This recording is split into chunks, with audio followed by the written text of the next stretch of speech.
Welcome. हम chapter 10 कर रहे हैं जिसका नाम है स्टैटिस्टिक्स, और इससे पहले हम चैप्टर 1 2 3 4 5 6 7 8 एंड 9 भी कंप्लीट कर चुके हैं। ओके, सो अब हम बात कर रहे हैं चैप्टर 10 स्टैटिस्टिक्स। तो स्टैटिस्टिक्स है क्या? अब हम बात करते हैं स्टैटिस्टिक्स की। स्टैटिस्टिक्स में हमें जैसे कि ग्राफ्स को पढ़ना होता है। ओके, स्टैटिस्टिक्स का जो हमारी ब्रांच है मैथ्स की, तो इसमें हमें ग्राफ्स की स्टडी करनी होती है, ग्राफ्स को ड्रॉ करना होता है। हमें जैसे टेबल की फॉर्म में डाटा दिया हुआ है उसको ग्राफ की फॉर्म में बनाना होता है। ओके, सो जैसे कि डाटा दिया होता है। अब बात आती है कि डाटा है क्या। ओके, सो अब हम नेक्स्ट पढ़ते हैं कि डाटा क्या होता है। डाटा हमारा कोई भी इंफॉर्मेशन, ओके, जो कि न्यूमेरिकल फॉर्म में है या फिर किसी फैक्ट कोई हमें दिया हुआ है तो उसको डाटा बोला जाता है। जैसे कि हमें अगर किसी भी स्टूडेंट, एक जैसे क्लास है, ओके, एक क्लास है, उसमें एक टेस्ट हुआ, ओके, और उसमें 20 स्टूडेंट है। अब 20 स्टूडेंट्स के कितने कितने मार्क्स है, इसको हम क्या बोलेंगे? डाटा।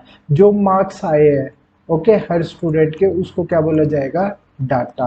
कि 20 स्टूडेंट है और इनके इतने इतने मार्क्स है। ओके, ऐसे ही अगर हम बोल दें कि इनमें से टॉप 10 बच्चे कौन से हैं या फिर टॉप 10 बच्चों के मार्क्स कितने आए हुए हैं, ओके, तो ये सब क्या होता है? डाटा। जो हमारा डाटा होता है वो अगर हम डायरेक्टली उसको कलेक्ट करें, अब जैसे हमने स्टूडेंट्स थे क्लास में, उनका हमने मार्क्स का डाटा डायरेक्टली कलेक्ट किया है कि हमने खुद ही टेस्ट लिया, खुद ही हमने उनके मार्क्स देखे, तो ये एक डायरेक्ट जो हमने डाटा यूं का यूं लिया, उसको क्या बोला जाता है? रो डाटा। ओके, इसी में हमारे पास आता है रेंज। ओके, कि रेंज क्या है। सो इस डाटा की रेंज क्या होगी? अगर मैं बोल दूं कि हम अगर बात करें कि कोई भी, जैसे नेचुरल नंबर की बात कर ले, नेचुरल नंबर होते हैं हमारे 1 से लेके इन्फिनिटी तक। ठीक है, तो हम जस्ट 1 से लेके 20 की बात कर लेते हैं। ठीक है, ये हमने नंबर दिया हुआ है 1 से लेके 20। ठीक है, अब इसकी अगर हम बोले कि रेंज क्या होगी, तो वो रेंज होती है हाईएस्ट वैल्यू में से जो लोवेस्ट वैल्यू है उसको माइनस कर दो। ठीक है, तो 20 माइनस 19, ये हो गया 1, तो ये हो गया हमारा 19। ओके, 20 में से अगर हम 1 माइनस कर रहे हैं तो 19 इसकी रेंज आ जाती है। सो आई होप आपको यहाँ पे डाटा और स्टैटिस्टिक्स का मतलब समझ आया है कि हमें इसमें इस चैप्टर में पढ़ना क्या है। ओके, और रेंज के बारे में भी आपको समझ आ गया होगा। अब बात आती है कि ऑब्जर्वेशन क्या है। ओके, सो ऑब्जर्वेशन क्या होता है? अब जैसे हमने मैंने आपको एक एग्जांपल लिया था कि जैसे कि हम टेस्ट ले रहे हैं। ओके, तो अब हमने 10 स्टूडेंट्स का टेस्ट ले लिया। ओके, अब उनके मार्क्स आउट ऑफ 100 है। ठीक है, तो ये अब 10 बच्चों के किसी के मान लो कि जैसे 50 मार्क्स आ गया आउट ऑफ 100, 70 70 60 50, ओके, 20 30, और फिर उसके बाद ये हमारा 50 70 60। ओके, तो अब ये 10 स्टूडेंट्स के मार्क्स हो गए। ठीक है, 2 2 2, और ये फिर 2 और ये 2। ओके, तो ये 10 स्टूडेंट्स के मार्क्स आ गए। अब ये क्या है? हमारे पास एक डाटा आ गया हमारे पास सारे ये। तो ये क्या है? एक ऑब्जर्वेशन कि हमने क्या ऑब्जर्व किया। ठीक है, इसको क्या बोला जाता है? ऑब्जर्वेशन की 50 70 70। सो ये न्यूमेरिकली जो ये फिगर होते हैं हमारे पास, ठीक है, किसी में अगर कोई ये बोलते कि गोल कितने हुए, ठीक है, हर मैच में 5 मैच दे दिए, उसमें 5 गोल, एक में 7 गोल, तो वो गोल जो 7 लिख रहे हैं 5 लिख रहे हैं, इसको क्या बोला जाता है? ऑब्जर्वेशन। ओके, अब इसके बाद हम बात करते हैं नेक्स्ट। ओके, सो अब हम बात करते हैं फ्रीक्वेंसी की। फ्रीक्वेंसी क्या है? फ्रीक्वेंसी जैसे कि अब मैंने आपको बताया कि ऑब्जर्वेशन क्या है कि जो ये हमारा न्यूमेरिकल वैल्यू है हमारी, इनको क्या बोला जाता है? ऑब्जर्वेशन बोला जाता है। ओके, और जो ये हमने कलेक्ट किया हुआ है पूरा डाटा की 10 स्टूडेंट है उनके इतने इतने मार्क्स है, इसको क्या बोला जाएगा? डाटा। ओके, तो ये हमारी ऑब्जर्वेशन है। अब फ्रीक्वेंसी क्या है? फ्रीक्वेंसी होती है कि जो हमारी कोई भी एक पर्टिकुलर ऑब्जर्वेशन है वो कितनी बार रिपीट हो रही है। अब जैसे 50 है तो वो कितनी बार रिपीट हो रहा है, उसको क्या बोला जाएगा? फ्रीक्वेंसी। कि 50 मार्क्स कितने बच्चों के आए हैं? 50 मार्क्स ही तो 1 2 3, तो 3 बार, तो इसको क्या बोला जाएगा? फ्रीक्वेंसी। की वो पर्टिकुलर मार्क्स कितने बच्चों के आए, तो मतलब वो रिपीट कितनी बार हुई वो चीज़, वो ऑब्जर्वेशन। अब 70 में 1 2 3, 70 भी 3 बार, 61 2। ओके 2 टाइम्स, ठीक है। तो ये ऐसे ही 20 30 ये जस्ट एक एक टाइम आया, तो इसकी फ्रीक्वेंसी क्या है 1। ओके, सो अगर कोई भी ऑब्जर्वेशन है वो कितनी बार रिपीट होती है उसको क्या बोला जाता है, फ्रीक्वेंसी। तो कोई भी चीज़ जैसे 3-4 बार आ गई, ठीक है, उसकी जगह हम क्या लिख देंगे कि वो पर्टिकुलर चीज़ कितनी बार रिपीट हुई, 3 बार। ओके, मतलब कि यहाँ पे टेस्ट में 50 मार्क्स कितने बच्चों के हैं, 3। ओके, और वो हमें पता कैसे चला, क्योंकि हमारी जो ये डाटा है हमारे पास ऑब्जर्वेशंस है, उसके अंदर हमें 50 कितनी बार मिला, 3 बार। ओके, और ये क्या थे, मार्क्स थे। तो अब 10 स्टूडेंट में से 3 बच्चों के कितने आए, 50 मार्क्स। ओके, अब हम बात करते हैं टेबुलेशन और प्रेजेंटेशन ऑफ अ डाटा। तो जो भी हमारा डाटा है, जैसे मैंने आपको लास्ट वीडियो में बताया था कि अगर हम 10 स्टूडेंट्स के जो मार्क्स देखें, ओके, कोई भी हमने टेस्ट लिया, आउट ऑफ 100 वे मार्क्स आए हमारे पास। ओके, तो उसको हमने अगर टेबल की फॉर्म में बना दिया, एक अरेंजमेंट कर दी, तो उसको क्या बोला जाता है, टेबुलेशन। ओके, और प्रेजेंटेशन ऑफ डाटा, कि हमने उस डाटा को प्रेजेंट कर दिया गया है। ओके, तो अब जैसे मेरे पास मार्क्स है स्टूडेंट के, आउट ऑफ में 20 ले लेता हूँ सिर्फ 4 स्टूडेंट्स के, तो लाइक हो गया 5 10 13 17। ओके, ठीक है, इसमें मैं 2-3 और ले लेता हूँ, यहाँ पे 13 और ये 5, ठीक है। तो अब देखो, अब इसको अगर मैं यहाँ पे टेबल की फॉर्म में बना दूँ कि 5 मार्क्स एक स्टूडेंट आए क्या आए, फिर उसके बाद फिर से एक स्टूडेंट के 5 आए, फिर उसके बाद 10 आए, फिर 13 आए, फिर 17 आए, फिर 13। अब ये तो मैंने टोटल ओवरऑल लिख दिया है। अब इसको अगर मैं क्या करूँ कि टेबल की फॉर्म में अगर मैं लिख दूँ, ठीक है, तो अब ये कैसे लिखा जाएगा, यहाँ पे कि मार्क्स, ओके, और यहाँ पे जैसे नंबर ऑफ स्टूडेंट्स लिख दो या फिर नेम ऑफ स्टूडेंट लिख दो। ओके, तो मतलब ये मैंने एक आपको टेबल की फॉर्म में लिख दिया इस चीज़ को। ओके, तो अब जैसे एक स्टूडेंट है जिसका नेम है, कुछ भी नाम लिख दो यहाँ पे, ओके, और उसके 5 मार्क्स है, फिर अगले के नाम लिख दो यहाँ पे, फिर मार्क्स लिख दो। तो इस चीज़ को हमने क्या कर दिया, टेबल की फॉर्म में प्रेजेंट कर दिया। इसी को क्या बोला जाता है, टेबुलेशन। अब हम इसके बाद बात करते हैं टाइप्स ऑफ डाटा।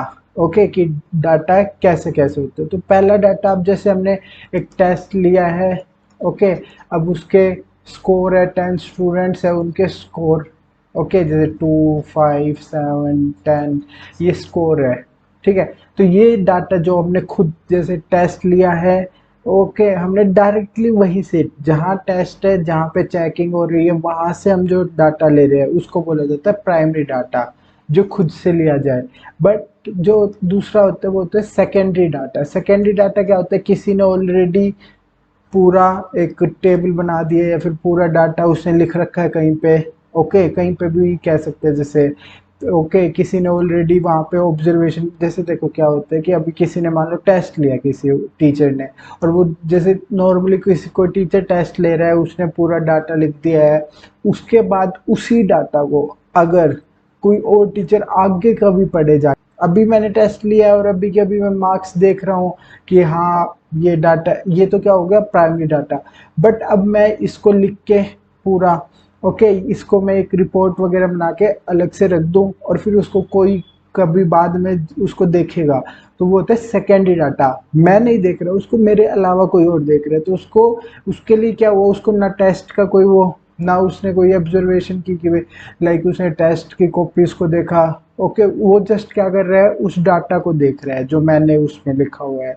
ओके, उसके लिए वो डाटा कौन सा होता है, सेकेंडरी डाटा, कि उसने कुछ भी अपने आप से नहीं किया, किसी और ने उस डाटा को पूरा लिख दिया है, और उस डाटा की हेल्प से वो अब एनालाइज कर रहे हैं, जो भी मतलब उसमें देख रहा है या फिर आगे वर्क कर रहा है उस पर, तो उसको क्या बोला जाता है, सेकेंडरी डाटा। अब हम बात करते हैं इंडिविजुअल सीरीज। इंडिविजुअल सीरीज क्या होती है, तो इसमें क्या होता है कि हम जो भी हमारा डाटा है उसको अगर हम होली लिखते हैं, मतलब कि जैसे कि अगर हम उसको पूरे डाटा को लिख देते हैं, जैसे अगर कि हम जैसे किसी की हाइट की बात करें या वेट की बात करें, ओके, जैसे हम हाइट की बात कर लेते हैं, तो हम बोल दें कि 150 सेंटीमीटर है, 170 सेंटीमीटर है, 145 सेंटीमीटर है, 180 सेंटीमीटर है। तो ये सब क्या है, ओके, ये सब क्या है हमारा इंडिविजुअल सीरीज की हमने सब, जैसे 5 स्टूडेंट्स थे उनकी हाइट लिखनी है तो हमने उसको एज ए अलग अलग ये सब लिख दिया है। ओके, अब इसके बाद होता है ये डिस्क्रीट सीरीज। डिस्क्रीट सीरीज में क्या होता है कि हम इनकी फ्रीक्वेंसी को देखते हैं। अब जैसे मान लो कि अगर मेरे पास, अगर हम बात करते हैं मार्क्स की, तो अगर जैसे 10 स्टूडेंट है, ओके, उनके मार्क्स लिखे हुए मैंने 100 में से, तो वो है 70, 75, 45, 50, ओके, 73, 70, ओके, 70, 45, 50, ओके, और ये 80 और ये 70। ओके, तो ये मार्क्स हो गए 10 स्टूडेंट्स के। अब इसमें से 70 कितनी बार आया? 3 टाइम्स। ओके, तो अब इसको एज ए ऐसे अगर हम बोलेंगे फ्रीक्वेंसी वाइज, फ्रीक्वेंसी मैंने बताया था ना क्या होता है, कितनी बार ये रिपीट हो रही है चीज़ें। तो अब जैसे 3 टाइम्स हुआ 70, ऐसे ही फिर हमारा 45 2 टाइम्स हुआ, 50 2 टाइम्स हुआ। तो इसको जब हम फ्रीक्वेंसी के नाम पे अगर हम लिखते हैं तो उसको क्या बोला जाएगा? Discrete series. हम जब भी डिस्क्रीट सीरीज बनाते हैं तो हम फ्रीक्वेंसी का यूज़ करते हैं, फ्रीक्वेंसी को कंसीडर किया जाता है।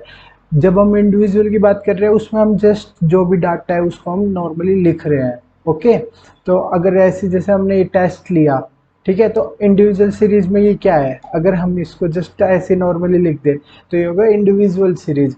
बट इसको हम अगर किसकी फॉर्म में लिख दे? फ्रीक्वेंसी की, क्योंकि ये कितनी बार रिपीट हो रही है एक ऑब्जर्वेशन।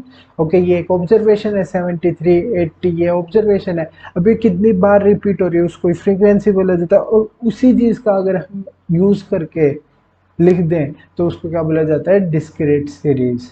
ओके, सो रो डाटा से अगर हम फ्रीक्वेंसी को कंसीडर करके अगर हम लिखते हैं तो उसको क्या बोला जाता है? Discrete series. तो एग्जांपल कह रहा है हमें given below is the data, हमें एक डाटा दिया हुआ है, the number of children in a family. तो एक फैमिली में कितने बच्चे हैं वो डाटा दिया हुआ है।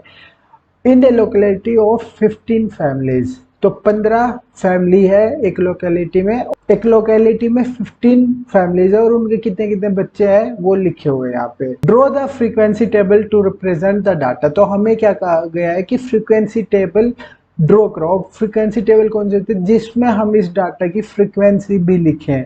ओके, उसको क्या बोला जाएगा? Frequency table. वो अब देखते हैं कैसे। तो अब ये ऐसे ही लिखा हुआ है तो इसको सबसे पहले समझने के लिए अच्छे से हम क्या करेंगे? असेंडिंग ऑर्डर में लिख लेंगे। तो सबसे पहले 1 यहाँ पे है, फिर यहाँ पे है, यहाँ है, तो ये 1 1, फिर ये 1, फिर ये। ओके, तो ये हो गया 1 1। फिर उसके बाद 2 यहाँ पे है, यहाँ पे है, यहाँ पे, यहाँ पे, तो ये 4 टाइम्स है। ओके, फिर उसके बाद 3 2 टाइम और ये 3 टाइम है। ओके, और 4 फिर 2 टाइम है, और 5 एक ही बार है। ओके, तो ये हमारे नंबर थे, हमने इसको असेंडिंग ऑर्डर में लिख लिया ताकि हमें इजीली पता चल जाए। अब हम टेबल जब हम बनाएंगे तो उसमें हम क्या करते हैं? देखो, टेबल में हमें सबसे पहले लिखना होगा कि हमें ऑब्जर्वेशन क्या है, कि जैसे क्या आ रहा है हमारे पास, 1 आ रहा है, 2 आ रहा है, 3 आ रहा है, 4 आ रहा है, 5 आ रहा है। ओके, फिर उसके बाद आता है टैली। टैली का मतलब क्या है कि कोई भी चीज़ कितनी बार रिपीट हो रही है उसको टैली फॉर्म में लिखना होता है। तो टैली फॉर्म में अगर हम 1 को लिखना होता है तो हम जस्ट ऐसे लिख देते हैं, 2 को लिखना है तो 2 बार ऐसे लगा दो, 3 लिखना है तो ऐसे, 4 लिखना है तो यहाँ पे 4 यहाँ पे। बट जब हम 5 की बात करेंगे तो 5 को जब लिखेंगे तो यहाँ पे एक ये ऐसे लाइन आ जाती है। ओके, इसका मतलब क्या है? 5 लिखा हुआ है, इसका मतलब क्या है? 4 लिखा हुआ है, इसका मतलब है 3 लिखा हुआ है, इसका मतलब है 2 लिखा हुआ है, इसका 1। ओके, सो अब यहाँ पे हम क्या करेंगे? ये यहाँ पे हमने ये एक टेबल बना ली। अब इसमें यहाँ पे बीच में हम टैली में लिखेंगे फ्रीक्वेंसी जितनी आई है, और यहाँ पे फ्रीक्वेंसी को नॉर्मली लिखेंगे। तो ये हमारा आ गया फ्रीक्वेंसी। ओके, और ये नंबर ऑफ चिल्ड्रन। सो यहाँ पे ऑब्जर्वेशन क्या है कि बच्चे कितने हैं किसी फैमिली में। तो अब जैसे एक ही बच्चा कितनी फैमिली में है? 5, तो हम यहाँ लिखेंगे 5। पहले मैं फ्रीक्वेंसी वाइज लिखता हूँ। अब नंबर मतलब दो दो बच्चे कितनी फैमिली में है? 4, फिर 3 3 में, फिर 4 2 में, और 5 1 में। तो अब देखो इसको टैली में कैसे लिखा जाता है। तो अब ये टैली में 1 कितनी फैमिली में? सिर्फ एक ही बच्चा है, 5 फैमिलीज में। तो ये 1 2 3 4, और ये ऐसे लिख दो 5। फिर यहाँ पे 2 बच्चे कितनी फैमिली में, 4, तो ये ऐसे 4 लिख दिया। तो ये अब यहाँ पे देखने की जरूरत नहीं है, जस्ट इसको देखो और लिख दो। 3 को कैसे लिखते हैं, 3 बार ऐसे। 4 को कैसे, यहाँ पे ये 2 है तो 2 को कैसे लिखेंगे, 2, और ये 1। तो ये हमारा क्या बन गया, जो हमारी फ्रीक्वेंसी टेबल है वो बन गई। क्यों, क्योंकि इसमें हमने फ्रीक्वेंसी को लिखा कि कितनी फैमिली में कितने कितने बच्चे और वे फैमिली कितनी है। तो अब जैसे जिस फैमिली में 2 बच्चे हैं तो वो कितनी फैमिली है, 4। ठीक है, तो वो 4 क्या है, फ्रीक्वेंसी। ओके, और अब हम बात करते हैं स्टैटिस्टिकल ग्राफ्स क्या होते हैं। ओके, सो अगर हमें कोई भी डाटा नॉर्मली दिया हुआ है जैसे 2, 5, 7, 8, ये जस्ट ऐसे ही लिखा हुआ है, बट इसको अगर हम ग्राफ की फॉर्म में बना दे, जैसे ऐसे ग्राफ बना दिया या फिर हम ऐसे कोई ग्राफ बना दे, ठीक है, तो वो और इजीली समझ आ जाता है, क्योंकि हमें कोई नंबर्स को अलग अलग नहीं देखना पड़ता। जस्ट हमने ग्राफ देखा, कोई भी डायग्राम बना हुआ है, जैसे हम यहाँ पे एक डायग्राम बना दें, ठीक है, अब हम बोल दे कि जैसे एक चीज इतनी है, एक चीज ये वाली है, तो हमें डायरेक्टली पता चल रहा है कि ये 50-50 है ना। तो ऐसे ये ग्राफ, अब जैसे कोई चीज ऐसे बनी हुई है और एक और ऐसे बना हुआ है, ओके, तो अब ये सेम है इनकी हाइट, तो इसका मतलब दोनों चीज सेम है, तो ये चीजें बहुत इजीली समझ आ जाती है। सो यहाँ पे हमारे पास है एक बार ग्राफ, फिर है पाई चार्ट और फिर है लाइन ग्राफ। ओके, तो अब मैं इस वीडियो में आपको बता रहा हूँ बार ग्राफ के बारे में कि बार ग्राफ क्या होते हैं। तो देखो, अगर कोई भी ग्राफ हम ऐसे बनाते हैं, ऐसे ड्रॉ करते हैं, ये एक लाइन है, ओके, इस लाइन के ऊपर हम अगर क्या ड्रॉ कर दे रेक्टेंगल में, ओके, रेक्टेंगल में ऐसे हम बनाए, तो इस ग्राफ को क्या बोला जाता है, बार ग्राफ। ठीक है, और इसकी जो हाइट कितनी होगी वो फ्रीक्वेंसी के ऊपर डिपेंड करता है। इस हाइट जितनी क्या होती है, फ्रीक्वेंसी होती है। ओके, जितनी फ्रीक्वेंसी होगी उतनी हाइट ही, या फिर जैसे मैं इसको लिख दूं कि 10। ओके, तो अगर वो वैल्यू 10 है तो हम इतना बनाएंगे, अगर मान लो 15 बोल दे तो हम इसको यहाँ तक, ये एक तो इकट्ठा नहीं होता, यहाँ से हम बनाएंगे ऐसे। ओके, ये नहीं है, ये अब ये हमने यहाँ पे बना दिया, तो इसकी हाइट कितनी होगी, 15। ओके, और दूसरी बात क्या है, जो इनके बीच में गैप होता है वो कितना ही भी ले सकता है, बट कांस्टेंट होगा। मतलब कि जैसे जो जितना गैप इस वाले रेक्टेंगल, और ये टच नहीं होते बार ग्राफ में, ठीक है, टच जब हो जाएंगे वो हिस्टोग्राम बन जाता है। यहाँ पे बार ग्राफ में इनमें गैप होगा। अब गैप, जितना गैप है, यहाँ पे कोई स्पेसिफिक नहीं होता कि इतने गैप, आप कितने भी गैप ले सकते हो, पर जो गैप यहाँ होगा उतना ही गैप यहाँ होगा, उतना ही गैप यहाँ होगा। ऐसे नहीं कर सकते कि यहाँ पे कम गैप कर दिया, यहाँ ज़्यादा कर दिया। ओके, इक्वल गैप होना चाहिए, ठीक है, मतलब यूनिफॉर्म, कि जितना इस वाले में गैप है उतना ही इस वाले में होगा, उतना ही उस वाले में। अब और ये सब जो रेक्टेंगल है जितने भी, ये एक ही लाइन के ऊपर होंगे, और जो इनकी चौड़ाई होती है, अब ये जैसे ये रेक्टेंगल, या हाइट तो मैंने बता दिया कैसे होगी, कि जितनी ये वाली वैल्यू होगी फ्रीक्वेंसी के ऊपर डिपेंड करेगा। जो विड्थ है ये किस पे डिपेंड होगा, ठीक है, कि कितना चौड़ा होगा रेक्टेंगल। ठीक है, तो वो कोई भी हो सकती है, ठीक है, उसका कोई ये नहीं है कि आप किसी पर्टिकुलर वैल्यू, बट जितनी इसकी होगी उतनी इसकी होगी, उतनी इसकी होगी। ओके, और मैंने जैसे कि आपको बता ही दिया है कि यहाँ पे ये जो ये इस लाइन को बोला जाता है बेस लाइन। जो ये कैसी लाइन है, बेस लाइन। जितने भी रेक्टेंगल है वो सब इसी लाइन पे रखे होंगे। ऐसा नहीं है कि आप किसी को यहाँ ऐसे बना दो, किसी को आप यहाँ ले आओ, ऐसा नहीं होगा। मतलब किसी को, कहने का मतलब मेरा ये है कि आप किसी को ड्रॉ करने लग जाओ ऐसे, किसी को आप कर दो ड्रॉ यहाँ से, नहीं, ऐसे नहीं करना, इसको पूरा नीचे तक लेके आना है, या इस लाइन पे। ओके, सो ये मैंने आपको बता दिया बार ग्राफ कैसा होता है। Okay, the number of different flavours of ice cream, तो आइसक्रीम के अलग अलग फ्लेवर्स दिए हुए हैं by a shopkeeper during a particular day. तो उसने क्या किए, सोल्ड किए, मतलब बेच दिए। ओके, सो अलग अलग तरह के फ्लेवर है और वो उन्होंने बेचे हैं, और ये हमें टेबल बना के दे दी, कि मतलब जो डाटा है वो बना दिया, दे दिया हमें। आइसक्रीम कौन कौन से फ्लेवर के है, vanilla, chocolate, butterscotch, strawberry. Okay, इस तरफ क्या लिख दिया, नंबर ऑफ आइसक्रीम्स। तो अब इसको हमें क्या करना है, बार ग्राफ की फॉर्म में बनाना है। Draw a bar graph to represent the given data. अब इस ये टेबुलर फॉर्म में है, इस डाटा को हमें बार ग्राफ की फॉर्म में बनाना है, तो कैसे बनाएंगे। ओके, सो अब यहाँ पे हम देखो, एक तरफ तो लेंगे आइसक्रीम का फ्लेवर और दूसरी तरफ कि वो उस फ्लेवर की आइसक्रीम कितनी बिकी। ओके, सो अब हम ड्रॉ करते हैं। तो हम कैसे ड्रॉ करेंगे, हमने एक लाइन यहाँ ड्रॉ कर दी। आप ये इसको स्केल वगैरह से ड्रॉ करना, मैं यहाँ पे कोई स्केल का यूज नहीं कर रहा, डायरेक्ट ऐसे बना रहा हूँ। ओके, सो अब देखो यहाँ पे 25, 17, 14, 22, इसको लिखने को हम ऐसे भी लिख सकते हैं 1 2 3 4 5 6। यहाँ पे हम क्या लिखेंगे, नंबर ऑफ कि कितनी आइसक्रीम बिकी। तो यहाँ पे होगा नंबर ऑफ आइसक्रीम, इस तरफ नंबर ऑफ आइसक्रीम्स। ओके, और जो दूसरी तरफ है उसमें क्या हो जाएगा हमारे पास कि आइसक्रीम के फ्लेवर क्या क्या है। ओके, आइसक्रीम के क्या क्या फ्लेवर है। ओके, तो यहाँ पे फ्लेवर है जैसे वेनिला, फिर उसके बाद हो गया चॉकलेट, फिर उसके बाद हो गया बटर स्कॉच,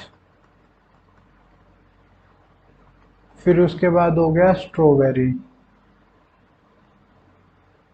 ओके, सो ये हमने एक बार ग्राफ बना दिया और ये यहाँ पे ऐसे जाएगा आगे तक। अब हम ड्रॉ करते हैं इसके ऊपर हमारे बार। तो देखो यहाँ पे हम रेक्टेंगुलर, ये यहाँ पे देखो, ये पहले हम इसकी नंबरिंग करते हैं। यहाँ इसको मैं हमेशा देखो, यहाँ पे हमें 0 से स्टार्ट करना है यहाँ। ओके, तो हम यहाँ 0 लिख देंगे। फिर यहाँ हम ऐसे भी कर सकते हैं 0 1 2 3 4 5 6, बट ये क्योंकि 25 है तो नंबर ज़्यादा बड़ा है और एक पेज पे ये आना मुश्किल हो जाता है। तो हम इसको क्या करते हैं, जितना बड़ा नंबर होगा, अब जैसे यहाँ पे मान लो 100 आ गया, तो हम 100 को 100 नंबर्स थोड़ा लिखेंगे एक पेज के ऊपर जो हमारा ग्राफ होता है उस पर, नहीं। तो हम क्या करते हैं, उसको डिवाइड कर देते हैं उस पार्ट को। तो अब यहाँ पे हम क्योंकि कम ही नंबर है, इतने ज़्यादा भी नहीं है, तो हम इसको एक यूनिट में हम 2 आइसक्रीम रखेंगे। अब यहाँ पे क्या है, नंबर ऑफ आइसक्रीम, तो एक ही इस यूनिट में मतलब 2 आइसक्रीम। तो यहाँ 0 से सीधा मैं 2 लिख दूंगा, यहाँ पे मैं 4 लिखूंगा, यहाँ मैं 6 लिखूंगा। ये यूनिफॉर्म होते हैं। अब यहाँ तो मैं डायरेक्ट लिख रहा हूँ ना, बट आपका जब ग्राफ होगा उसमें बिल्कुल साथ में, तो ये 6 के बाद यहाँ पे हो जाएगा 8, फिर ये 10, फिर 12, फिर 14, फिर ये 16, फिर उसके बाद 18, फिर 20, फिर 22, फिर 24 और फिर 26।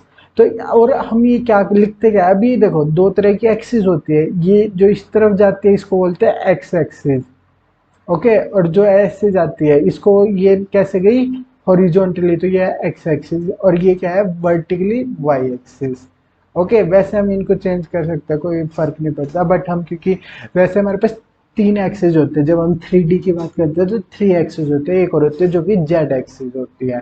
ठीक है, तो अब हम देखो क्या करेंगे, वाई एक्सिस को हम यूजुअली ऊपर की तरफ वाली ही लेते हैं।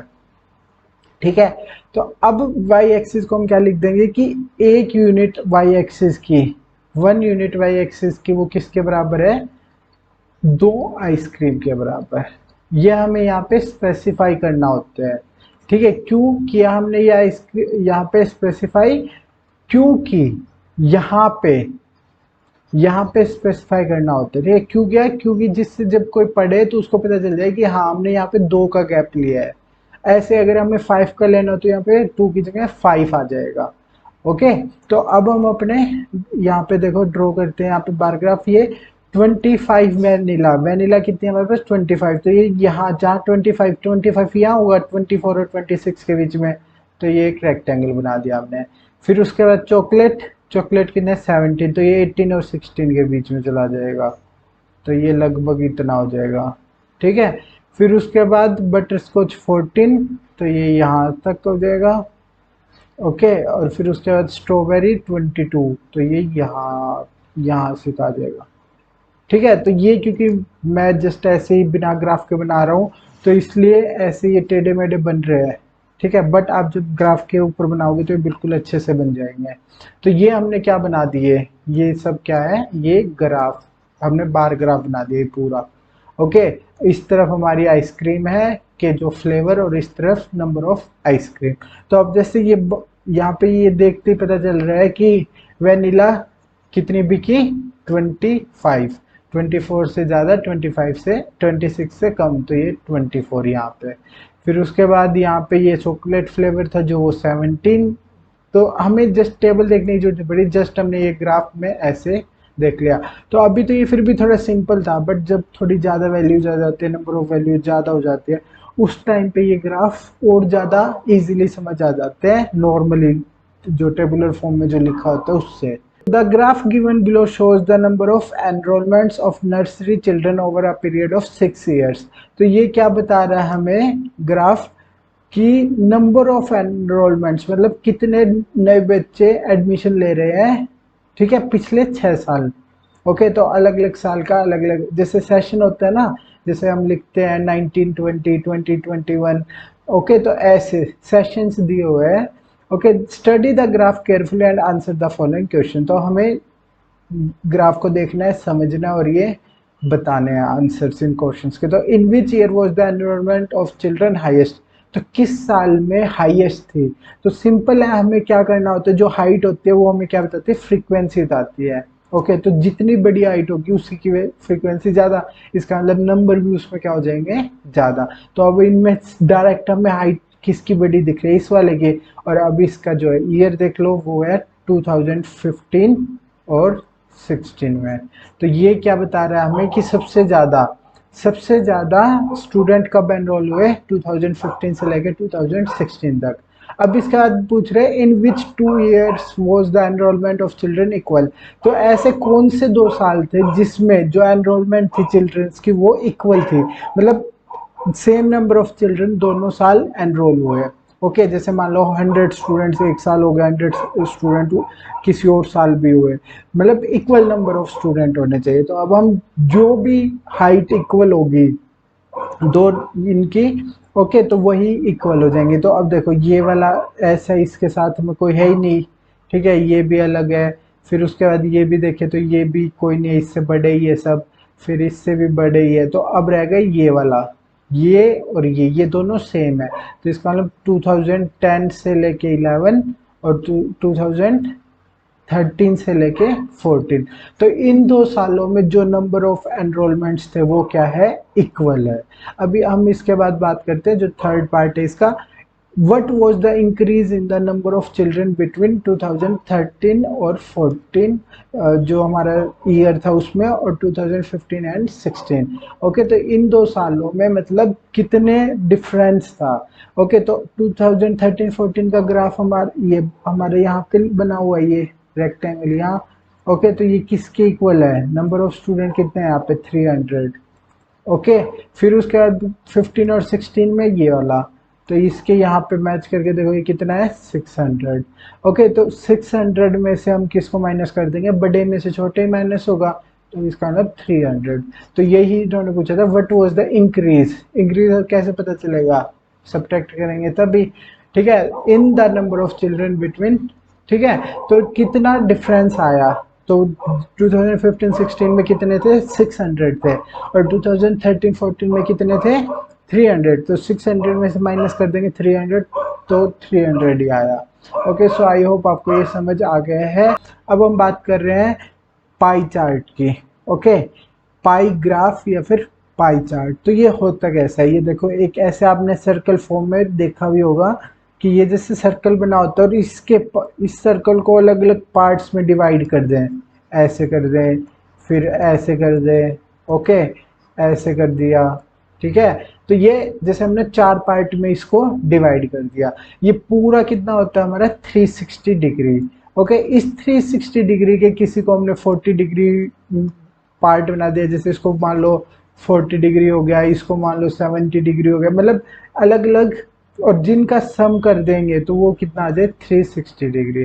जैसे इस पार्ट को ऐड करें, इसको ऐड करें, इसको ऐड करें, इसको ऐड करें, तो ये सब क्या बन जाए, 360 डिग्री। क्यों, क्योंकि एक सर्कल को हमने डिवाइड किया और वो पूरा एंगल क्या था हमारे पास, 360 डिग्री था।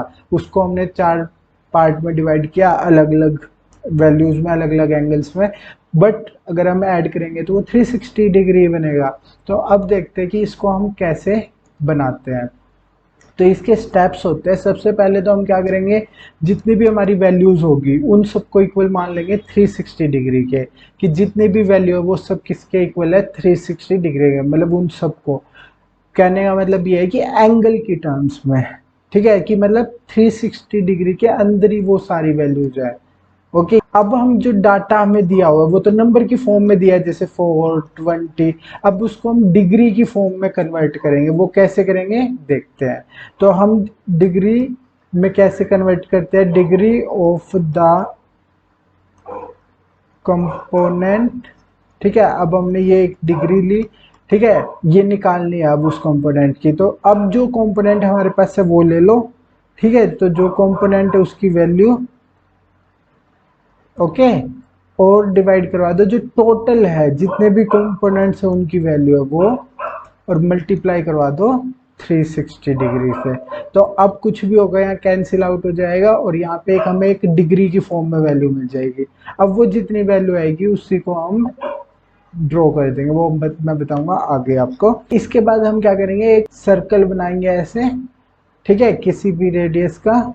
ठीक है, ये सर्कल आप पहले बना लो या बाद में बना दो, बात तो एक ही है। ठीक है, अब ये किसी भी रेडियस का सर्कल हो गया। अब यहाँ पे सेक्टर, आपको पता है ना क्या होता है सेक्टर, ये दो रेडियस से एक सेक्टर बनता है। तो मैंने अगर मान लो ये 60 डिग्री बना दिया यहाँ पे मार्क करके, तो हम इसको एक सेक्टर बना देंगे, फिर इसको एक सेक्टर बना देंगे, इसको एक सेक्टर बना देंगे। ओके, सो ये क्या बन गया हमारा पाई चार्ट या फिर pie graph. The performance of 720 students, okay, so total student कितने हैं 720 in an examination for the academic year 2015-16। तो ये एकेडमिक ईयर इसके लिए is shown in a pie chart, pie chart की फॉर्म में ये हमें दिया है। Study the pie chart carefully and answer the questions that, okay, so हमें क्या है आंसर्स देने इन क्वेश्चंस के, इस चार्ट जो पाई चार्ट है उसकी हेल्प से। पहला क्या है हमारे पास, find the number of students who passed in first division. तो फर्स्ट डिवीजन में जितने स्टूडेंट पास हुए वो हमें बताना है। तो वो कैसे बताएंगे, देखो इस ग्राफ के अंदर हमें क्लियरली ये पता चल रहा है, ये है हमारा फर्स्ट डिवीजन, ठीक है, ये हमारा सेकेंड डिवीजन, ये फेल वाले, और ये थर्ड डिवीजन। तो हम इसकी हेल्प से सॉल्व करेंगे। तो अभी कितनी दी हुई है 54 डिग्री। ओके, तो अब जैसे कि मैंने आपको लास्ट वीडियो में बताया था कि अगर हमें कोई भी कंपोनेंट को डिग्री में कन्वर्ट करना तो वो कैसे करते हैं। ओके, डिग्री में उस कंपोनेंट को कैसे करेंगे, यहाँ पे देखो जितनी हमें उसकी वैल्यू दी है वो, ठीक है, और जो टोटल वैल्यू थी वो, और उसको मल्टीप्लाई करना था 360 डिग्री से। अब इस केस में क्या है, हमारे पास डिग्री है बट हमें ये वैल्यू निकालनी है, टोटल वैल्यू भी है हमारे पास। ओके, तो हमें टोटल वैल्यू क्या दी हुई है 720 स्टूडेंट, तो हम यहाँ पे 720 लिख देंगे। डिग्री कितनी है और यहाँ पे वैल्यू हमें निकालनी है, तो इसको v लेके चल लेते हैं, और 360 डिग्री। तो ये ऐसे, अभी डिग्री को ये बेसिक यहाँ मत लिखो, ऐसे लिख के चलता है। अब देखो ये 760 से यहीं पे ये 2 पे कैंसिल हो गया, तो ये v/2 रह गया। अब ये 2 क्योंकि यार डिवाइड में, तो वहां जाके मल्टीप्लाई में। ओके, तो ये कितना आ जाएगा 54 मल्टीप्लाई 2, वो कितना होता है 108। ओके, तो नंबर ऑफ स्टूडेंट कितने में आ गए हमारे पास, ये वैल्यू आ गई उस चीज़ की। तो वो वैल्यू क्या होती है हमारी, की वो जो हमें वैल्यू दी होती है असली में, एक्चुअली उसको हम डिग्री में कन्वर्ट करते हैं। तो ये हमारे पास ये वैल्यू क्या है, नंबर ऑफ स्टूडेंट, क्योंकि टोटल वैल्यू हमने क्या लेके चले थे 720, और वो क्या था नंबर ऑफ स्टूडेंट्स। और इन्होंने पूछा भी यही था कि हमें नंबर ऑफ स्टूडेंट्स निकालने हैं। तो मैं आपको डायरेक्टली भी बता सकता था दूसरे वे में, ओके, बट मैंने इसको आपको अच्छे से बताया कि ये ऐसे कन्वर्ट होकर आ कैसे रहा है। तो हमने उसी फॉर्मूले को ऐसे कन्वर्ट किया है कि हमने जस्ट वैल्यू पुट की। अब हमें यहाँ क्योंकि डिग्री पता था तो हम इसको यहाँ ले आएंगे, या हमें पता है कि जब इक्वल चीज होती है, और हम मोस्टली क्या करते हैं कि जो अननोन क्वांटिटी होती है उसको लेफ्ट हैंड साइड पर ही रखते हैं, और इक्वल है तो उसमें इस तरफ और उस तरफ बेसिक चेंज कर दो, कोई फर्क नहीं पड़ता। तो हमने ये चेंज कर दिया यहाँ पे, तो ये हमारी क्या है आंसर आ गया। ओके, सो अब हम इसके बाद बात करते हैं नेक्स्ट जो हमारा है उस पे। Find the ratio of the number of students who pass to that of failed. तो पास वाले कौन से हैं, जो first division, second division, third division, ये तीनों जितने भी डिवीजन है, कोई बच्चा पास होगा तभी तो ये डिवीजन आएगी। ओके, जैसे फर्स्ट डिवीजन का मतलब बताता हूँ। जैसे क्या होता है कि फर्स्ट डिवीजन एक परसेंटेज मार्क कर दी जाती है, कि जैसे फर्स्ट डिवीजन 70% से जितने ज़्यादा बच्चे ज़्यादा मार्क्स लाएंगे वो सब है फर्स्ट डिवीजन, 60 के बाद वाले सेकंड डिवीजन। तो ऐसे मतलब ये जस्ट मैं एग्जांपल के लिए बता रहा हूँ। तो अब जैसे मान लो कि फर्स्ट डिवीजन बोल दे 60% से ऊपर, सेकंड डिवीजन 55% से ऊपर, तो वो बच्चे डिवीजन तो तभी आएगी ना तब वो पास हो चुके हैं, क्योंकि पास होने के लिए जो 33% चाहिए, 35% चाहिए, ऐसे चाहिए होते हैं, तो वो पास हो चुके हैं। और पास नहीं होते तो वो फेल वाले में दिखाते हैं। तो फेल वाले में कितने हमारे पास 36 डिग्री, तो कितना एंगल है हमारे पास 36 डिग्री। और पास वाले ये जितने भी रह गए इनके अलावा, ठीक है, तो ये 160 कितने डिग्री हो गया, या तो इसको 360 में से माइनस कर दो 336 को, या फिर इन सबको ऐड कर लो। तो ये 108 प्लस 54, तो ये कितना बन गया हमारा, यहाँ पे ये बन जाएगा 4 यहाँ पे, फिर उसके बाद 6 और ये 2, और फिर यहाँ पे हमारे पास 324। ओके, सो ये हमारा क्या है, इतना एंगल हो गया। तो मतलब ये जो बचा हुआ एंगल ये है, तो ये पास वाला है, ये फेल वाला है। तो अब हम क्या करेंगे, इन्होंने रेशियो बोला है, find the ratio of the number of student who pass to that of failed. तो अब जो रेशियो है वो हम अगर डिग्री के अकॉर्डिंग भी निकालेंगे तो वो निकल जाएगा। अब सिंपल है, ये कितना है, अब पहले पहले क्या चीज है, ये देखो number of student who passed, तो पास कितने हुए 324, और डिवाइड क्या करना है 36। तो अब हम इनको ऐसे भी लिख सकते हैं 324 डिवाइड 36। अब हम इसको देखते हैं 2 से डिवाइड करके, सबसे आसान तरीका। तो ये 2 से ये 1 और 8, फिर ये 1, और ये यहाँ पे हमारे पास आ जाएगा 6 2, फिर यहाँ पे 9 पे, और ये यहाँ पे 8 और 1, और फिर ये 9 की टेबल में 9 पे हो जाएगा। तो क्या आ गया हमारा 9:1। तो ये हमारा आंसर आ गया। हमारा आंसर क्या आया 9:1। अब हमने ये क्यों किया, हमने पहले, क्योंकि इन्होंने तो आप कह रहे हो नंबर ऑफ स्टूडेंट्स बोल रखा है उसका रेशो। तो देखो अगर ये डिग्री में भी दिया हुआ है, ये एक तरह से हमें यही तो बताया गया ना कि इतने स्टूडेंट है, तो उसमें भी हमने जस्ट डिवाइड ही तो किया करना है। हम अगर इस डिग्री को नंबर ऑफ स्टूडेंट्स में निकालते फिर उसके बाद भी जस्ट डिवाइड ही तो करते, तो हमने वो डायरेक्ट डिग्री के वे में ही रेशो निकाल दिया। ओके, सो अब हम इसके बाद नेक्स्ट पार्ट करते हैं। तो थर्ड पार्ट में क्या बोला गया, find the percent of the number of student who failed. तो हमें परसेंटेज निकालने, तो पहले हम नंबर ऑफ स्टूडेंट निकाल लेंगे फिर उसको परसेंटेज। तो नंबर ऑफ स्टूडेंट कैसे निकालेंगे, ये फेल्ड जो हमारा फर्स्ट था उस ऑलमोस्ट वैसे ही करेंगे। यहाँ पे 360 डिग्री हमें दिया हुआ है। ओके, ये हमारी डिग्री जो हम निकालते हैं वो वहां लिख दी। फिर हमें वैल्यू क्योंकि निकालने है उसको v मान लो, और टोटल वैल्यू कितनी है 720, फिर मल्टीप्लाई कर दो 360 से ही। तो ये तो 2 से, और 2 यहाँ पे मल्टीप्लाई करवाओ तो कितना आ गया, यहाँ पे इसको हम ऐसे भी लिख सकते हैं ना, v36 मल्टीप्लाई 2, तो ये कितना आ गया हमारा, यहाँ पे 2 को 6 से मल्टीप्लाई 12 1, और 2 को 3 से करेंगे 6 और 7 72 आ गया। अब देखो ये हमारे नंबर ऑफ स्टूडेंट आ गए जो फेल हो चुके हैं। अब हमें परसेंटेज निकालना है, तो परसेंटेज कैसे निकलती है, जो हमें वैल्यू दी है वो, और बाय में जो टोटल वैल्यू है वो, जो कि हमारी 720 है, मल्टीप्लाई 100। ओके, 100, और यहाँ पे परसेंटेज का साइन ऐसे ही आता है। तो अब हम कैसे करेंगे इसको, 72, और ये 10 पे चला गया, 72 से 1 पे, और ये 0 थे तो ये 10, मतलब 72 की टेबल में 10 पे तो आते हैं 720। तो ये अब एक 0 से एक 0 कैंसिल, तो ये क्या आ गया हमारा 10%। तो हमारे जो परसेंटेज हमें निकालनी थी कि कितने बच्चे फेल हुए, तो वो क्या आ गई 10%। ओके, आई होप आपको ये समझ आ गया होगा कि हमने कैसे किया। हमने जस्ट वही सेम मेथड किया जो मैंने आपको लास्ट वीडियो में बताया था कि अगर हमें किसी भी कंपोनेंट को दिया हुआ और डिग्री में बनाना है, वो यहाँ पे लिख दे जैसे हमने फर्स्ट पार्ट में किया, और फिर जस्ट नॉर्मल कैलकुलेशन जो मैं बहुत बार आपको बता चुका हूँ वही कैलकुलेशंस। और फिर इसको परसेंटेज निकालने के लिए मैंने आपको परसेंटेज चैप्टर में बताया था, तो वो हम कर देंगे कि जो नॉर्मल वैल्यू दी है वो डिवाइड में जो टोटल वैल्यू होती है वो, और मल्टीप्लाई 100, और साथ में परसेंटेज। अगर परसेंटेज का साइन नहीं लिख रहे तो डिवाइड में 100 करोगे और उसको 1/100 लिखोगे, और 1/100 क्या होता है हमारा परसेंटेज का साइन में कन्वर्ट होता है। ठीक है, तो ऐसे होता है। तो हमने इसको 10% में जो हमारा आंसर था वो आ गया। वेलकम, हम चैप्टर 10 कर रहे हैं जिसका नाम है स्टैटिस्टिक्स, और इसमें मैंने आपको पाई चार्ट या फिर हम पाई ग्राफ बोल देते हैं, वो मैंने आपको ऑलरेडी करवा दिया है। उसके बाद हमने एक एग्जाम्पल भी किया। अब हम उसके बाद एक और एग्जाम्पल कर रहे हैं, तो एग्जाम्पल क्या बोल रहा है हमें, the following table shows various sports played by students in a school. तो एक स्कूल में जो है स्टूडेंट क्या करते हैं, एक गेम कौन कौन सा स्पोर्ट्स कौन कौन सा खेलते हैं वो दिया हुआ है। Draw a pie chart to represent the given data. तो इस डाटा को क्या करें हम, पाई चार्ट में रिप्रेजेंट करें, मतलब ये टेबल की फॉर्म में दिया हुआ है, इसको हमें किस में बनाना है, पाई चार्ट। और पाई चार्ट कैसे दिखता है, ऐसे सर्कल बन के।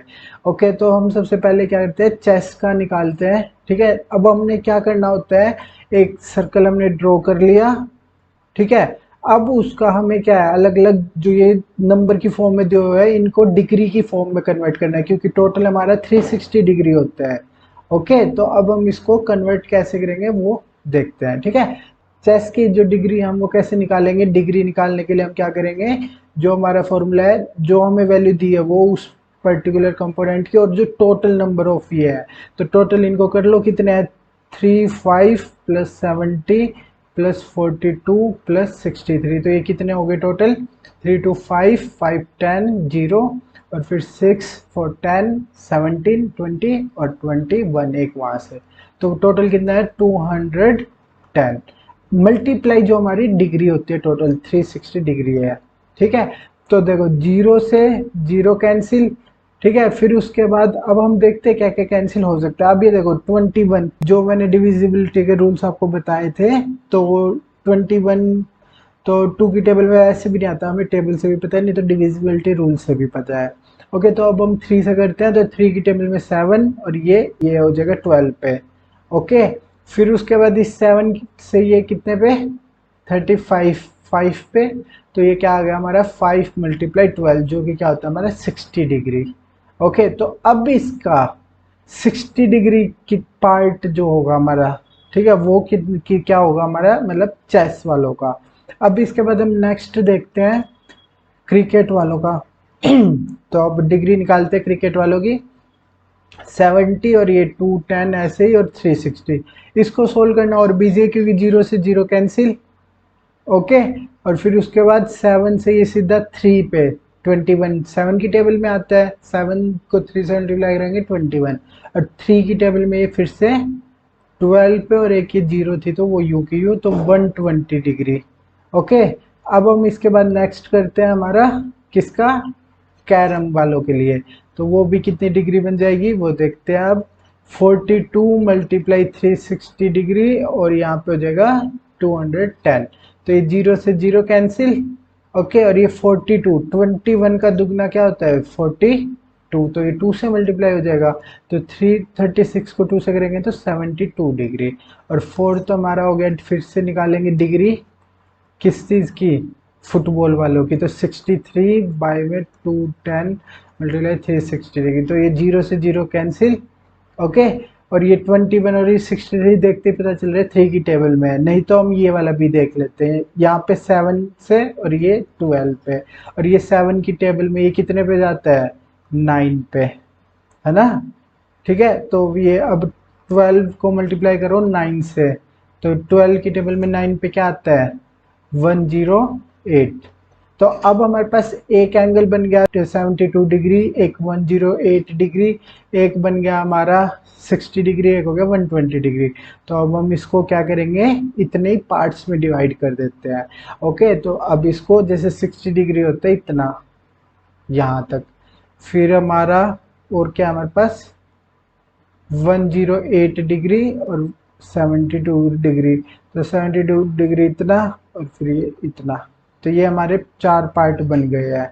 ओके, तो अब ये जैसे मैं इसको बोल दूं, मतलब क्योंकि देखो ये मैं जस्ट नॉर्मली कर रहा हूँ बिना, अब ये आप कैसे करोगे, जो डी होता है ठीक है, उससे ये एंगल सी डी यहाँ रखोगे, और फिर जितना एंगल होगा उस पर मतलब ये लाइन बना दोगे, तो वो एक पार्ट हो गया, फिर ये यहाँ रखोगे फिर एक पार्ट होगा। तो ऐसे ये एक्चुअल में बनेगा जो आपको मतलब नोटबुक में बनाओगे। ठीक है, तो अब ये जैसे ये मैंने बना दिया चेस के लिए, फिर ये मैंने बना दिया 120 सबसे बड़ा लग रहा है ना ये सेक्टर ही बना ना इस रेडियस और इस रेडियस से, तो ये क्या आ गया हमारा 120 किसके लिए था, क्रिकेट वालों के लिए। फिर ये बन गया हमारा एक 60 डिग्री 70, ये 108 डिग्री, ये 72 डिग्री। ओके, तो मतलब हमने एक पाई चार्ट बना दिया। ठीक है, वो कैसे बनाया, देखो ये एक सर्कल बनाया। अब यहाँ पे हम एक डी रखेंगे, वहां से हम ये एंगल्स ड्रॉ करेंगे। तो एक एंगल बन गया इतना, ठीक है, एक बन गया इतना, इसको हम ऐसे कर देंगे। एक ये बन गया हमारा इतना, इसको बिल्कुल डार्क कर दो और इसको वाइट ऐसे छोड़ दो। तो ये चार अलग अलग पार्ट बने दिख रहे हैं ना, और ये भी हमारे पास चार ही थे। तो ये हमने क्या बना दिया, पाई ग्राफ या फिर pie chart. So I hope आपको ये समझ आ गया है। अब हम बात करते हैं लाइन ग्राफ कि लाइन ग्राफ क्या होता है। ओके, सो अगर हम क्या करें, जैसे हमें एक टेबल दी हुई है और इसके अंदर हमने दो तरह की वैल्यूज दी हुई है। ठीक है, एक कुछ भी ले लो, जैसे कोई भी वैल्यू है, और एक जैसे यहाँ पे हम एक्स और वाई मानते हैं, तो ये कुछ कुछ वैल्यूज दी हुई है। ठीक है, तो अब क्या होगा कि यहाँ पे जैसे ये वाली एक्स एक्सिस होती है, ये हमारी वाई एक्सिस होती है। तो यहाँ कुछ कुछ वैल्यूज लिखी हुई है, यहाँ भी वैल्यूज लिखी हुई है। तो जो वैल्यू यहाँ और यहाँ है, यहाँ पे जैसे ये इसके कोरिस्पॉन्डिंग यहाँ पे जो भी वैल्यू होगी, यहाँ एक पॉइंट बन जाएगा। ऐसे यहाँ पे एक पॉइंट बन जाएगा, यहाँ भी। ये जस्ट मैं आपको आइडिया के लिए बता रहा हूँ। ठीक है, एग्जैक्टली आप जब हम एग्जाम्पल करेंगे उसमें समझ आ जाएगा आपको। अब मैंने एक यहाँ पॉइंट बना दिया, यहाँ पॉइंट बना दिया, मतलब जितने पॉइंट्स हमें दिए होंगे, जितने ये जैसे टेबल में। ठीक है, तो ये जैसे 5 दे रखे हैं यहाँ पे हमारे पास, तो मैंने ये 5 पॉइंट्स ड्रॉ कर दिए। अब ये पॉइंट ड्रॉ हो गए, अब इनको जब हम ज्वाइन कर देंगे लाइन की हेल्प से, तो इसको क्या बोला जाएगा, लाइन ग्राफ। ओके, तो इसको हमने क्या बोला कि लाइन ग्राफ। ठीक है, तो यहाँ पे मेन चीज हमें क्या देखनी है कि हमें दो चीजें दी होगी। ठीक है, एक चीज को हम एक्स एक्सिस पे डिनोट करेंगे और एक को वाई एक्सिस पे। ठीक है, अब एक्स एक्सिस के अकॉर्डिंग कोई एक्स एक्सिस और उसी पॉइंट का जो दूसरा पार्ट होगा उसके, उन दोनों के कोरस्पॉन्डिंग वो पॉइंट यहाँ पे लिखा जाएगा। ठीक है, बनाया जाएगा।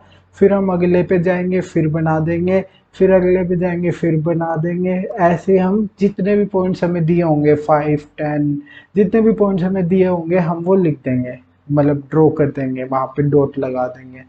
फिर उसके बाद क्या करना है, हमें लाइन उनको मैच करवाना है, मतलब एक दूसरे से ज्वाइन करवाना है। ठीक है, ये जो ये क्या बन गई, हमारी लाइन बन गई। ठीक है, इसको हम क्या बोलेंगे, लाइन ग्राफ। ओके, तो इसको हमने क्या बोल दिया कि ये क्या है, एक लाइन ग्राफ है। ठीक है, बार ग्राफ में क्या होता था, हमारे पास यहाँ पे हमें रेक्टेंगल्स बनाने होते थे। बार ग्राफ में हमें जो भी वैल्यूज दी होती थी उनके रेक्टेंगल बनाने होते थे। ओके, बट यहाँ पे क्या हमें लाइन बनानी है, ये डिफरेंस हो गया। और जो पाई ग्राफ पाई चार्ट है वो तो बिल्कुल ही अलग है इससे, उसमें तो हमें सर्कल ड्रॉ करने हैं। तो कई बार क्या होता है, स्टूडेंट्स कंफ्यूज हो जाते हैं कौन सा बार ग्राफ होता है कौन सा लाइन ग्राफ। तो ध्यान रखो, बार ग्राफ में हमें ये रेक्टेंगल बनाने होते हैं। ठीक है, और लाइन ग्राफ में नाम से ही पता चल रहा है लाइन, तो ये लाइन की तरह ज्वाइन करने होते हैं हमें। ओके, सो आई होप आपको ये समझ आ गया है। और इसका मैं जब एग्जाम्पल करवाऊंगा आपको और अच्छे से, आपको ये तब समझ आ जाएगा। अब हम लाइन ग्राफ का एक एग्जाम्पल करते हैं।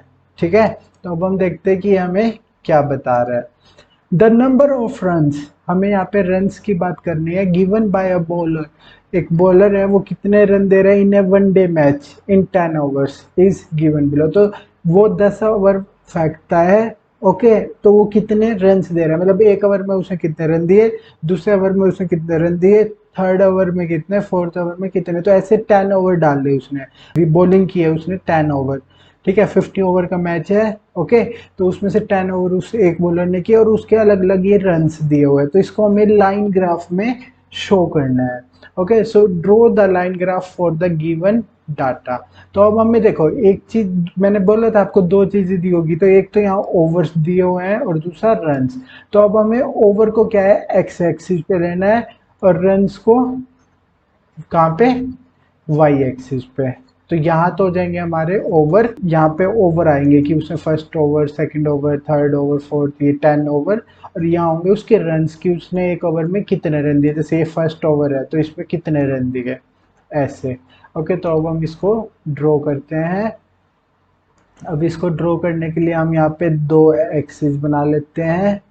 तो यहाँ हो गया हमारा कि उसने ओवर कितने, तो यहाँ लिखना होता है कि यहाँ हम क्या लिख रहे हैं, ओवर, और यहाँ क्या लिख रहे हैं हम, नंबर ऑफ रन्स।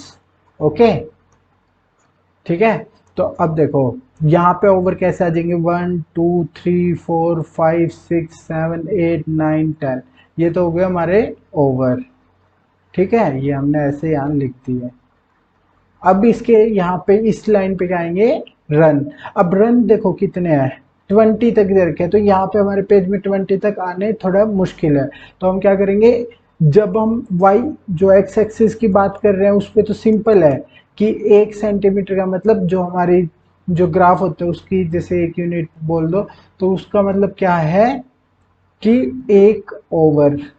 ठीक है, यहाँ तो सिंपल है कि 1 ओवर का गैप आ रहा है, बट यहाँ पे जब वाई एक्सिस की बात कर रहे हैं, जब हम वाई एक्सिस की बात करें तो उसमें 1 सेंटीमीटर में कितना हो जाएगा, 2 रन। ओके, तो कितना हो जाएंगे, 2 रन। ठीक है, तो यहाँ क्या है, 1 की जगह यहाँ हम 2 करेंगे, यहाँ तो 0 ही है, यहाँ 2 फिर 4 फिर से, मतलब जितना भी गैप देना होता है वहीं पे उसको यहाँ स्पेसिफाई करना होता है, ताकि जो ग्राफ को देख रहा है उसको पहले ही पता चल जाए। ठीक है, 6 8, और ये बहुत इंपॉर्टेंट होता है, इसके मार्क्स कट जाते हैं नहीं तो। 14 फिर 16 फिर 18 और ये हमारा 20। ओके, तो अब जो जो भी ओवर है उसका, आप फर्स्ट ओवर में कितने रन थे, 2, तो ये एक पॉइंट हमने यहाँ पे ड्रॉ कर दिया। ठीक है, तो ये एक हमने यहाँ पॉइंट ड्रॉ कर दिया, 2 के सामने ही है ना। फिर यहाँ पे सेकंड ओवर में यहाँ पे 8, फिर उसके बाद थर्ड ओवर में 5। तो ये ड्रॉ कैसे कर रहे हैं हम, देखो पहले यहाँ पे हमें इस एक्स एक्सिस को देखना होता है और फिर वाई एक्सिस को। ठीक है, तो एक्स एक्सिस वाले के ये फर्स्ट ओवर ये वाला, और रन कितने दिए, 2, तो ये 2 है तो इसके सामने। फिर ये सेकंड ओवर, रन कितने, 8, फिर यहाँ 3, तो ये 6 से और 4 के बीच में तो होगा, तो यहाँ हमने बीच में ड्रॉ कर दिया।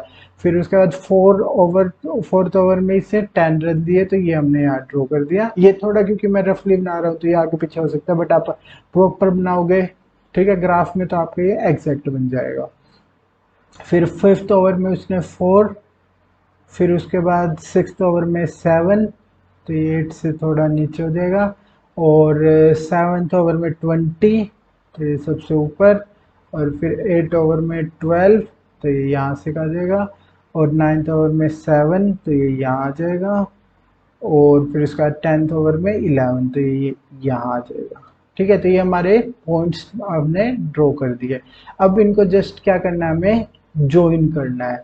अब ज्वाइन करते हैं इनको, तो अब ज्वाइन करने के लिए हम एक लाइन ले लेते हैं। ठीक है, तो यहाँ से यहाँ ज्वाइन करवाओ, यहाँ से यहाँ, यहाँ से यहाँ, यहाँ से यहाँ, यहाँ से यहाँ, फिर ये ऊपर गया, फिर ये ऐसे ऐसे, तो ये हमारा क्या बन गया, लाइन ग्राफ। और एग्जैक्ट बन जाता है ये जब हम स्केल की हेल्प से करते हैं प्रॉपर। ठीक है, तो ये हमने क्या किया, एक लाइन ग्राफ बना दिया, हमें एक टेबल में इंफॉर्मेशन दी हुई थी उसकी हेल्प से हमने ये। अब देखो यहाँ देखते ही पता चल रहा है कि उसकी परफॉर्मेंस कैसी रही। स्टार्टिंग के ओवर में परफॉर्मेंस अच्छी थी क्योंकि उसने कम रन दिए, बट आगे वाले जैसे ही ओवर बढ़ते गए उसने रन थोड़े ज़्यादा दे दिए लास्ट वाले ओवर्स में। ओके, तो यहाँ से मतलब ऐसे एनालाइज किया जाता है। मैं आपको ये तरीका बता रहा हूँ कि जैसे आपके कोई भी आप मैच वगैरह देखोगे तो ऐसे ग्राफ बने दिखते हैं, तो उनसे हमें यही पता चलता है कि कौन सी टीम, कई बार ग्राफ्स दिखाया जाता है कि इस ओवर में ये टीम इतने यहाँ इतने रन्स पे थी, इतनी विकेट हो चुकी थी, फिर दूसरी टीम अभी यहाँ पे है, तो वहाँ से हमें पता चलता है कि कौन सी टीम आगे चल रही है मैच में। तो ये सब ये ग्राफ ऐसे ही इन्हीं चीज़ों के लिए यूज़ होते हैं। ठीक है, वैसे बहुत सारे डिफरेंट यूज़ है, बट एक यूज़ वो भी है जो मैं बता रहा हूँ मैच वगैरह में। ठीक है, परफॉर्मेंस वगैरह एनालाइज करने के लिए किसी प्लेयर की, किसी मैच के लिए। ओके, अभी हम देखते हैं कि एवरेज होता है, तो एवरेज हमें एक सेंट्रल वैल्यू बताता है। ठीक है, कोई भी हमें डाटा दिया हुआ है उसकी सेंट्रल वैल्यू, कि हम कहीं पे ये जैसे कहें कि 10 वैल्यू दे दी, उनमें से एक एवरेज बताओ कि लाइक एक नॉर्मल वैल्यू जो कि जिससे हम पूरे डाटा का एक हम क्या ले इसके कि आइडिया ले इसके कि वो कितना होगा वैल्यू। ठीक है, तो उसको हम क्या बोलते हैं, एवरेज। ओके, तो अब उसके बाद आता है मीन। मीन और एवरेज में क्या है कि ऑलमोस्ट सेम ही रहता है, क्योंकि देखो मीन में हम किसी भी चीज़ का मीन कैसे निकालते हैं। ठीक है, हमें ये देखना है, मीन हमें वही चीज़ बताता है कि कोई भी सेंट्रल वैल्यू क्या है हमारे पास। हमें काफ़ी सारे नंबर्स दिए होते हैं, उनकी हम एक सेंट्रल वैल्यू निकालते हैं बीच में कि भाई कितनी होगी वैल्यू बी। तो अब देखते हैं, जैसे हमारे पास 5 वैल्यू है, ठीक है, बच्चों के नंबर है जैसे 50, 70, 80, 40, 30। तो अब इसका मीन निकालना है, तो हम क्या करेंगे, जितने भी ये नंबर है 1 2 3 4 5, उनका क्या करेंगे, जितने इन सबको ऐड करेंगे और जितने नंबर होते हैं उसी से डिवाइड करते हैं। देखो 70 प्लस 80 प्लस 40 प्लस 30, कितने नंबर है, 5, तो ये 5 से ही डिवाइड कर दो।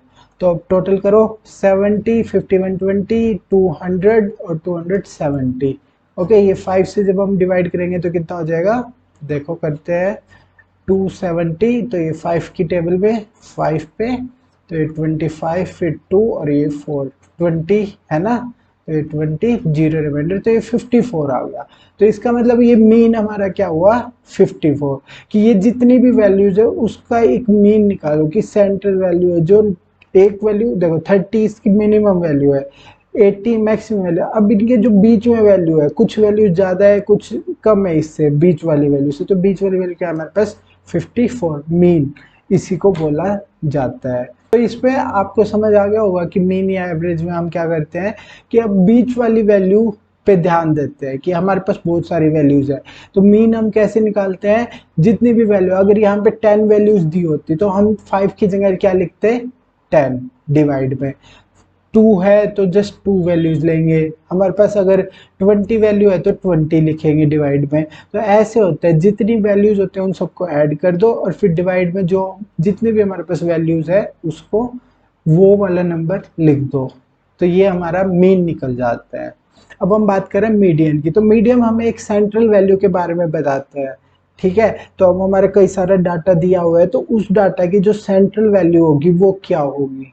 ओके, सो अभी इसमें आपको मीडियन के बारे में पता चल गया है कि मीडियन होता क्या है, कि हमारे पास कई सारा डाटा दिया हुआ है। ओके, उसको असेंडिंग या डिसेंडिंग ऑर्डर में अगर हम लिखते हैं, ओके, उसके बाद जो उसकी सेंट्रल वैल्यू होती है उसको हम क्या बोलते हैं, मीडियन बोला जाता है। ओके, मोड मोड होता है कि कोई भी चीज कितनी बार, सबसे ज्यादा बार कौन सी चीज आ रही है। जैसे हमने बोला कि यहाँ पे 2, 5, 7 ये आउट ऑफ 10 नंबर है किसी स्टूडेंट के, 10। ठीक है, तो अब यहाँ पे फिर यहाँ पे मैं 2 लिख रहा हूँ, फिर 7, तो अब यहाँ पे एक बार और 7 लिख दिया मैंने। ठीक है, तो अब देखो ये 7 है, ये सबसे ज्यादा बार रिपीट हो रहा है। ओके, तो इसी को हम क्या बोलते हैं, मोड, कि सबसे ज्यादा बार फ्रीक्वेंटली क्या कौन सी चीज हो रही है। तो 7 हमारा सबसे ज्यादा बार हो रहा है, तो क्योंकि इसकी फ्रीक्वेंसी सबसे ज्यादा इन सब में, तो इसी को क्या बोला जाता है, मोड बोला जाता है।